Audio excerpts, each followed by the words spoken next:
Sobrang delikado mag-drive. Come on, Cookie. Come on, Cookie. Cookie, Cookie.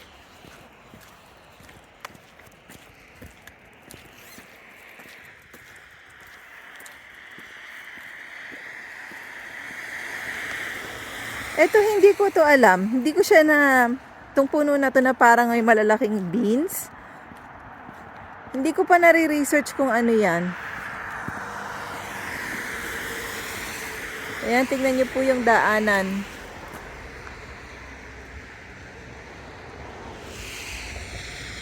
Diba?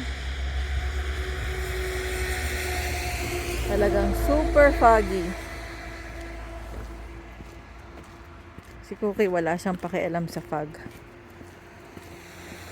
Ayun, hindi niya makikita yung bahay.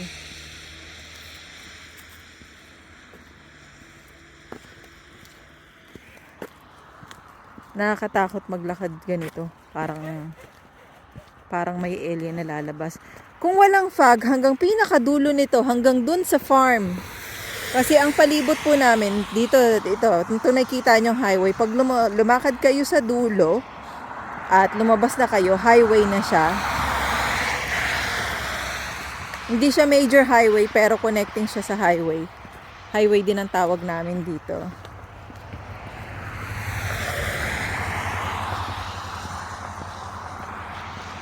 So anyways, ito pong lugar namin ay napapalibutan ng farm.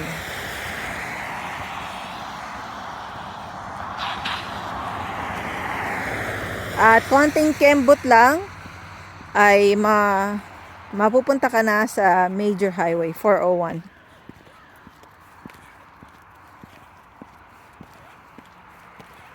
Ang dumi na ng ano ni Cookie, oh, yung balahibo niya sa loob.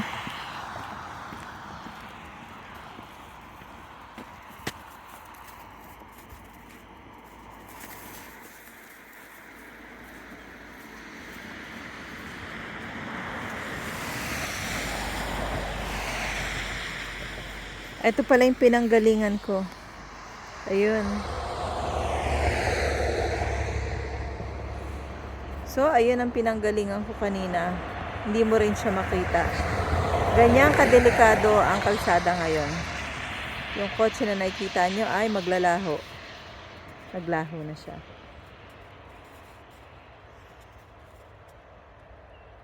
Sinabihan ako ni Mushi, huwag kang maglakad ng malayo. Napakadelikado. Pag tumawid ka sa neighborhood, mag-iingat ka.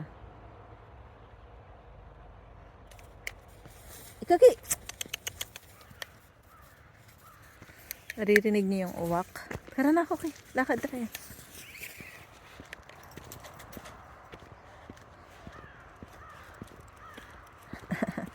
Rinig yung uwak. Ay, tignan natin yung kotse. Yung kotse na yan ay maglalaho.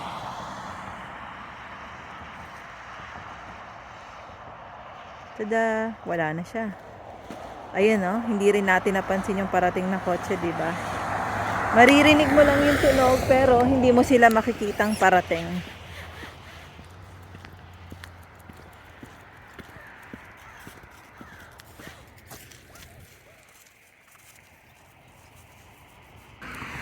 Ayan, tignan niyo yung parating na kotse, hindi natin nakita, diba? Tapos eto, maglalako rin siya. Ayan. Ganyan siya kadelikado.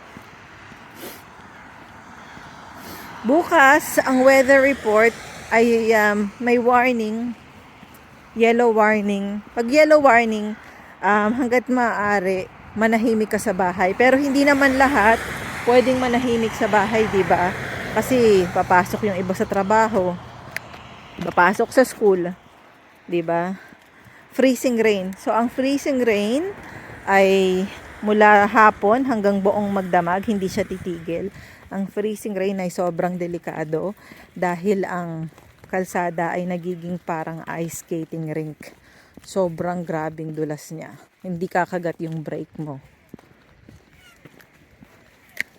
So, kapag ka freezing rain, mataas ang naitatalagang aksidente sa kalsada. Sa totoo lang, napakadelikado ng kalsada dito sa Canada. Hindi naman lahat kasi sa BC mild ang winter nila eh. Yun lang winter, sobrang haba. So, eto pala, kaya nyo nakikita yung road ngayon. So, ilang buwan naming hindi nakita yung road. Halos 2 buwan. Etong sidewalk, yung kalsada, puno siya ng snow. Punong-puno ng snow. Na kahit dumadaan yung plow, white pa rin siya sa snow. Kaya nakikita na natin tong kalsada ngayon, tong sidewalk, at saka ayaan.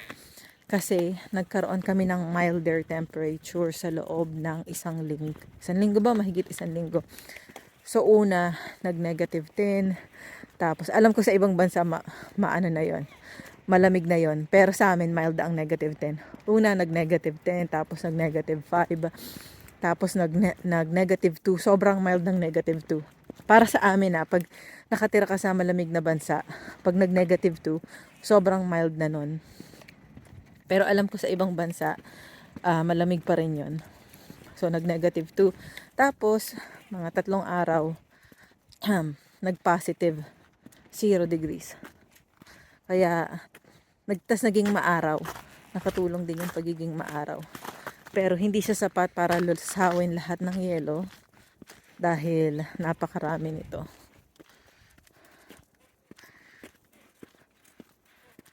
Actually, kapag ganito ang klima, kasi negative to ngayon eh. Malamig siya actually kasi may humidity. Parang sa Pilipinas, kapag humid, 'di ba? Yung init nagiging sobrang init kasi may kinakapitan siyang moisture. 'Di ba sa Pilipinas kapag tag-araw, nakaupo ka lang, tagaktak na yung pawis mo nang wala nang hinto, pawis ka ng pawis, nakaupo ka lang. Dito, kung iisipin mo siya, pag may humidity ang winter, mas malamig kasi may kinakapitan yung lamig. Pero ang summer dito ay very dry. Hindi katulad sa Pilipinas na magpapawisan ka, dito hindi. Dry kasi siya. Walang kinakapitan. Come on, Cookie. Cookie, let's go. Cookie. Yung kaaway ni Cookie na hindi naman kaaway, hindi gusto ni Cookie yung mga aso na yan. Tara, Cookie. May aso si Cookie na hindi peg. Hindi niya peg yung chow chow. Come on, Cookie. Come on. Come on, Cookie. Come on, Cookie.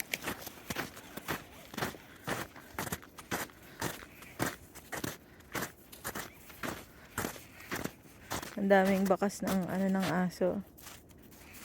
Footprints. Paw prints. Footprints. Paw prints. Come on, Cookie.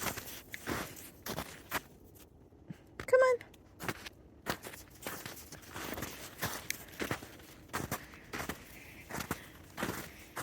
So, ma-share ko lang po yung mga bata pala.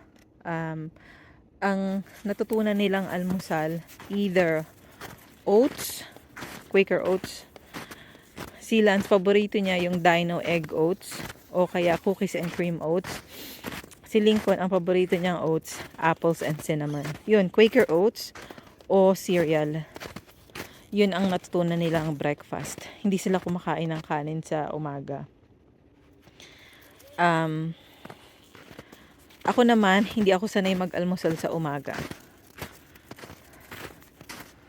Si Mushi, oats din ang nakasanayan niyang almusal sa umaga. Si Cookie, yung dog food niya ang lagi niyang pagkain. Pero hindi puro dog food. Minsan magpapakulo ako ng kung ano mang karne, beef, pork, chicken. Hindi ko hinahaluan ng kahit ano. Tapos yun na yung pagkain niya. Ihahalo ko sa pagkain niya. Tara na, Cookie.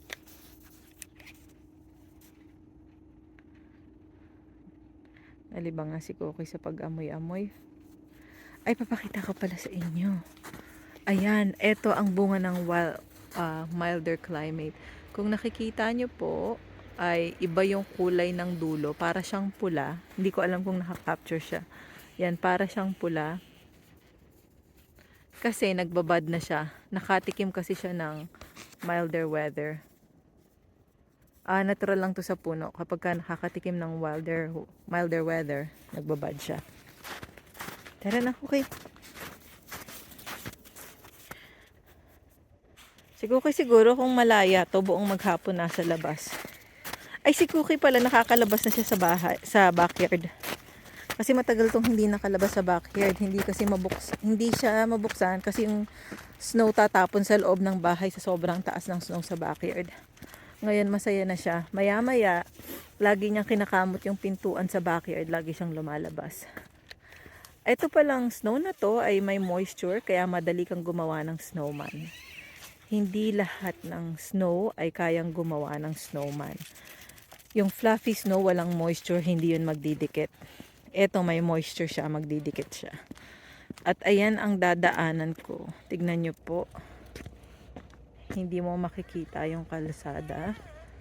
Kaya sinabihan ako ni Mushi, huwag kang magpakalayo-layo.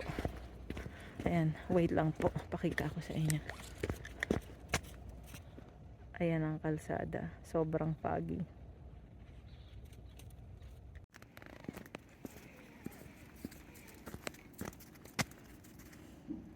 At nandito po ako ngayon sa pagitan ng field at ng eskwelahan. So kapag binibideo ko po to, usually ay makikita nyo ang eskwelahan. Andito lang siya. Pero dahil sa tindi ng fog, hindi nyo makikita ngayon ang eskwelahan. Si Cookie parang maliit na polar bear sa kalagitnaan ng yelo. So andyan lang ang eskwelahan. Pero grabe talaga ang tindi ng fog. Hindi ito pang karaniwang fog lang. Kasi ayan po. Di ba maraming beses ko na itong na-vlog. Hindi niya makikita yung school.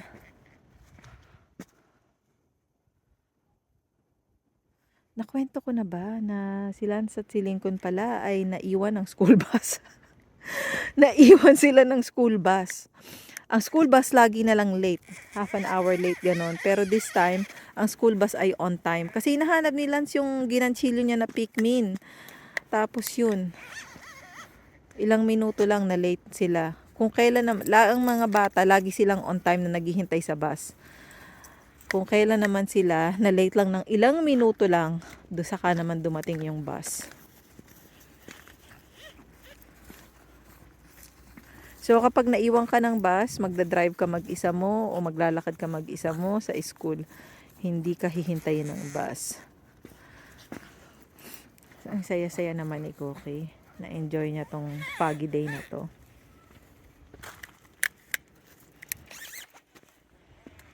Enjoy mo to, Cookie. Adventure. So, ito po yung field. Yung lagi niyong nakikita na... Ala, Cookie. Come on. Doon yung bahay namin. Pagtawid. Hindi nyo rin siya makita. At kung mapapansin nyo po, ay kanina pa ako naglalakad pero wala akong nakakasalubong dahil nakatira ako sa Zombieland. Actually, isa to sa mga bagay na kinagulat ng ate ko nung dumating siya dito. Kasi nakakakita siya ng tao kapag oras na ng school. Yung papasok na yung mga bata sa school, yung mga hinahatid sila ng lolo't lola nila, nanay nila, ganon. Tapos, pag nahatid na sila, mapapansin ng ate ko, wala nang tao sa labas. Nawawala na sila. Uuwi agad. Pero kapag ka summer, may ilang matatanda na nandiyan sa field. Mga ilan lang, mga 6 lang, mga ganun lang. Pero nitong may natayo kasing apartment na malapit sa amin. Neto, kapag summer last year, ang daming mga matatanda diyan. Nauupo sila. Pagod na yarn? Ay, hindi pala napagod yung baby. So, tahimik po talaga dito. Ganito dito. Pagkahatid ng mga tao, pumapasok na sila sa trabaho. Pagkahatid nila sa mga anak nila, papasok na sila sa trabaho. May iba na work at home pa rin.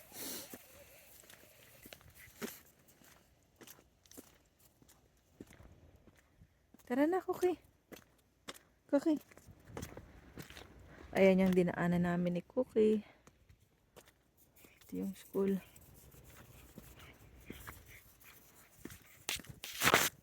Tara na. Okay.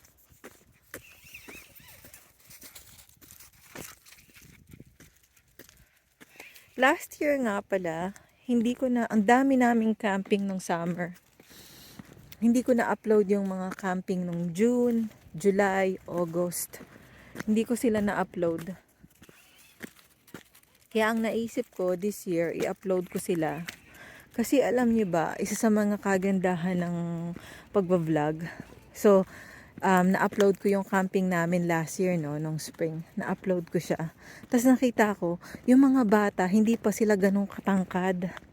Kasi ngayon yung mga bata, lagpas na sa height ko.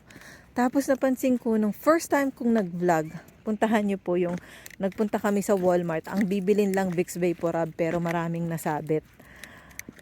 Yung mga bata, nung first time ko nag-vlog, ako pa, mas matangkad pa ako sa kanila. 1 taon at kalahati pa lang ang nakakalipas. Pero ngayon, mas matangkad na sila sa akin. Kaya maganda ring nagva-vlog. Nagiging memory siya. Kaya naisip ko, hindi ko na-upload yung mga pag-camping namin nung June, July, August. Nung June, nag-camping kami 1 beses. July, 2 times kami nag-camping. Unang linggo, huling linggo, nung August, ganun din. I-upload ko siya. Yung ice skating rink pala ay ayan. At nagkalusaw-lusaw na siya. Ayan, nababasa niyo po. Basahin natin. Ayan. This rink is open. Please be nice and share the ice. Yun ang sabi. Nakita niyo po. Hindi niyo po makita yung kalsada. Cookie! Umuwi na tayo, Cookie. Gusto ni Cookie magdaan kami sa yelo. Ayoko naman, Cookie! So, para may idea po kayo kung gaano kataas yung yelo, ayan yung basurahan. Sinudsod yung ice sinudsod para hindi mahirapan yung mga tao magpunta sa basurahan. Tara na, Cookie. Tapos, unti-unti mo nang makikita yung playground. Ayan na siya. Diba, nag-a-appear na yung mga wood chips kasi nalulusaw na yung ibang yelo. Kakatuwa naman. Tapos, ayun pala yung forest. Entrance para sa forest.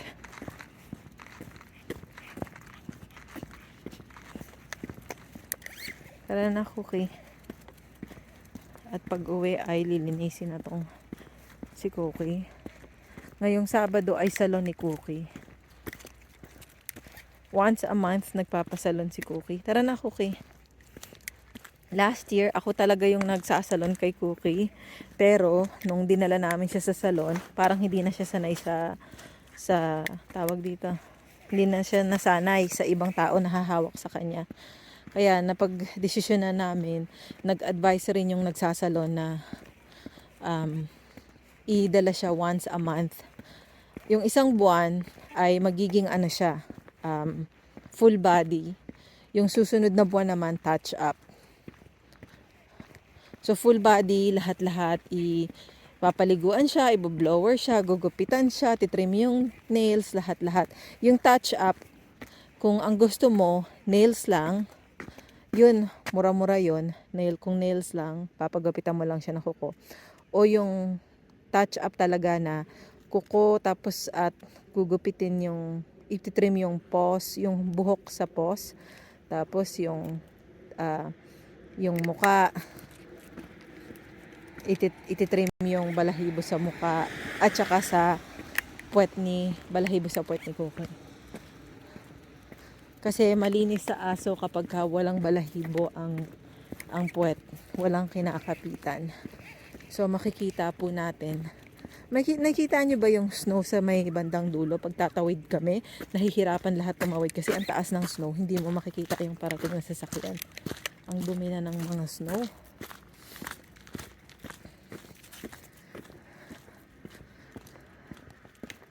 Yan, pauwi na kami ni Cookie.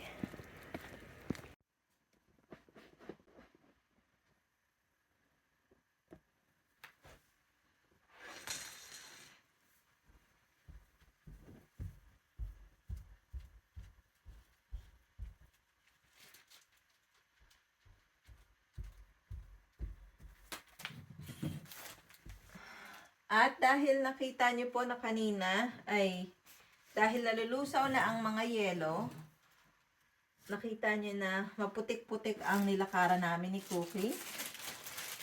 So ganito ang iba-iba ko ng paraan ng paglilinis kay Cookie. Pakita ko po sa inyo ang isa sa mga paraan. Una, yung bulak ay lilinisin ko yung mata ni Cookie.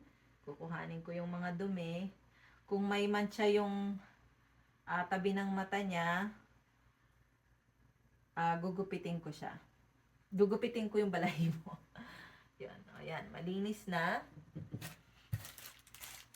Kalahati lang nagamit ko. Tapos meron ako ritong no rinse na shampoo. At meron din ako nito na paw cleaner. Itong paw cleaner ay i-shake lang. Come here, Cookie. I-shake lang siya. Hindi mo rin kailangang i-rinse. Pagkatapos mo siyang i-shake ay ayan, may lumabas. Yan, may lumabas. Tapos, i-rub mo lang sa paws ni Cookie. Ganyan lang siya kadali. Tapos, na-atching ako.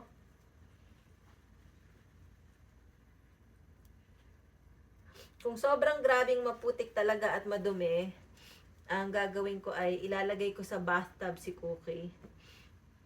Pagkatapos doon ko siya babanlawan. Come on, Cookie. Yan, ganyan. Tapos ilagay mo lang siya sa tiyan ni Cookie. Pagkatapos, saglit lang po kukuhanin ko yung wipes.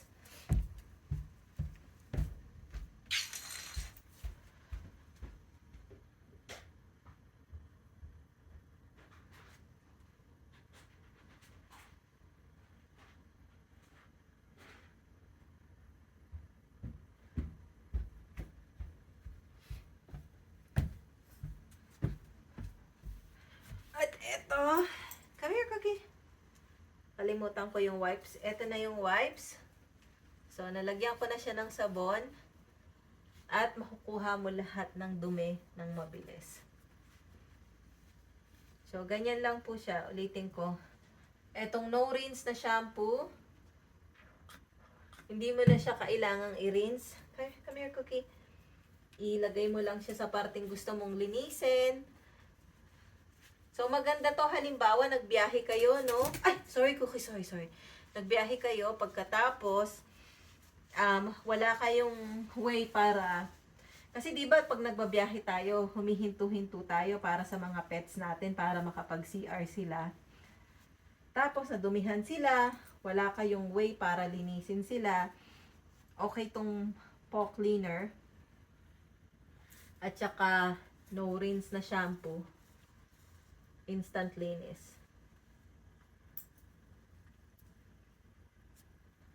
Yan, i-shake mo lang, tapos, yan, lalabas na siya yung pinakasabon niya.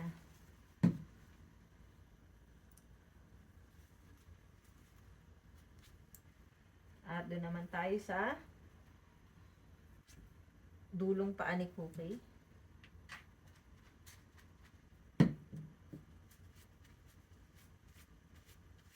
Yan, kabilang dulong paa ni Cookie.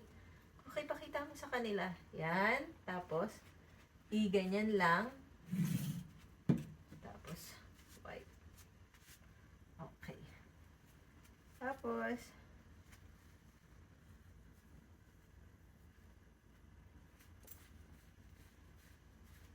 Tapos, ibo-blower ko na si Cookie. Good girl.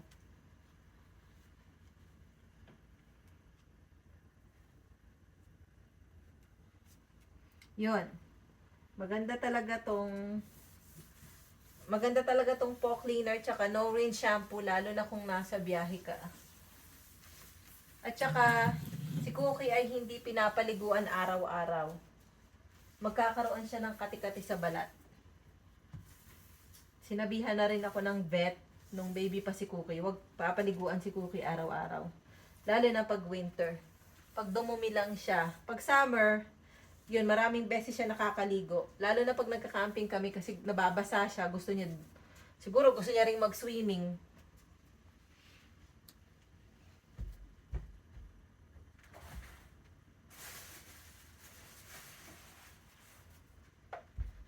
At i-hair blower na natin si Cookie. Come here, Cookie. Hair blower na natin siya.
At, tapos na.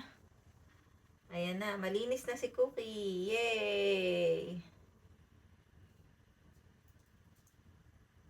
Good girl. Malinis na si Cookie. Yay! Ay ko sa kanila, Cookie, dahil malinis ka na. Yay!